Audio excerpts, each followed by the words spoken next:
وإذ ابتلى إبراهيم ربه بكلمات فأتمهن قال إني جاعلك للناس إماما قال ومن ذريتي قال لا ينال عهد الظالمين.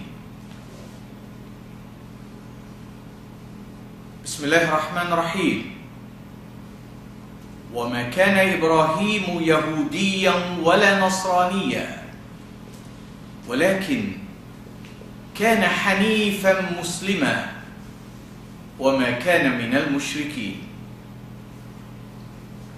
Esteemed sisters and brothers, our viewers and listeners, Assalamu alaikum wa rahmatullahi wa barakatuh.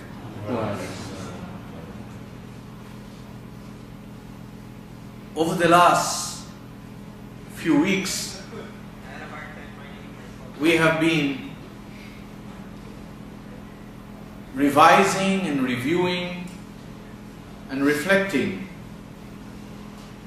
on the personality of Abraham.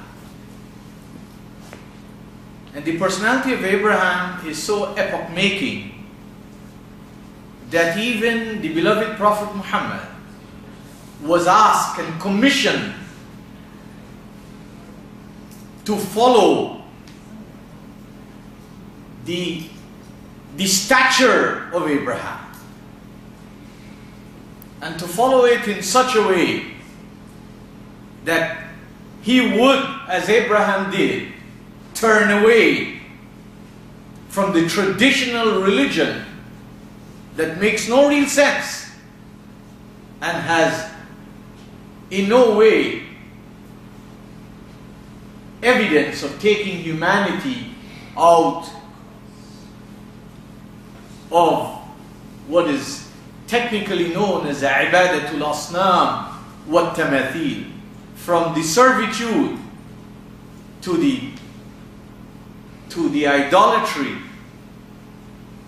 and the manifestations of society. And the Qur'an gave Abraham a fantastic status.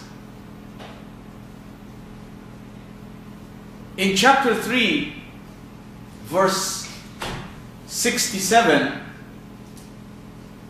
Allah told us in the Qur'an, He says, مَا كَانَ إِبْرَاهِيمُ يَهُودِيًّا وَلَا نَصْرَانِيًّا, that Abraham was not from among the people who professed that they were guided or professed that they were the helpers of Jesus.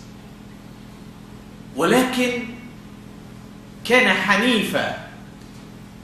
And Hanif, for you and I to become Hanif, we have to recognize the idolatry in our society and to turn away from it. To say Hanif is somebody who's righteous is not fully understanding the issue.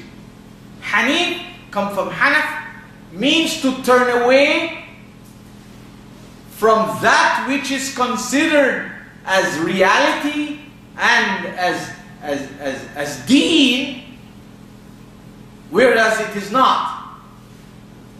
So Abraham turned away from the culture, the traditions, the beliefs, the customs, the rituals, the perceptions, the kind of ibadah of his society. He turned away from them. And he only held on to divine guidance. In what way? Muslima. Hanifan Muslima. The characteristic of Abraham, he turned away from the religion of his forefathers. And he submitted to divine loftiness. وَمَا كَانَ مِنَ الْمُشْرِكِينَ. And he was not someone who diluted his relationship with Allah, who compromised his relationship with Allah. He never made anybody or any force or any group or any ideology equal to that of Allah. So the Qur'an tells us in chapter 2, 124, that Allah said to Abraham, because of his character, because of his efforts, because of the principles, because of the values, because of the power he represents in his speech and his actions, he has been appointed Imam and Linnas. There is no evidence that the imamate of Abraham is equivalent to the imamate of our times. We are not short of imams. And we are not short of followers. The average imam has followers. And the average follower has an imam. But what is the good of all of this? Ask ourselves. Don't let us fool ourselves. Who do you follow? Everybody almost has an imam. There is imam of fiqh. So you are either a Hanafi, a Shafi'i, a Maliki, a Hanbali. You are either a follower of imam of sect. So you are either a Sunni or a Shia. And that's how the community is divided.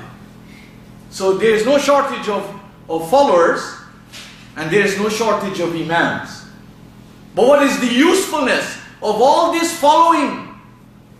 Because you can see people following imams every day in their life, and you can see imams leading people every day in their life. But let us do the math. What have our following resulted in? And what have imams led us to? Imam comes from the Arabic verb amma.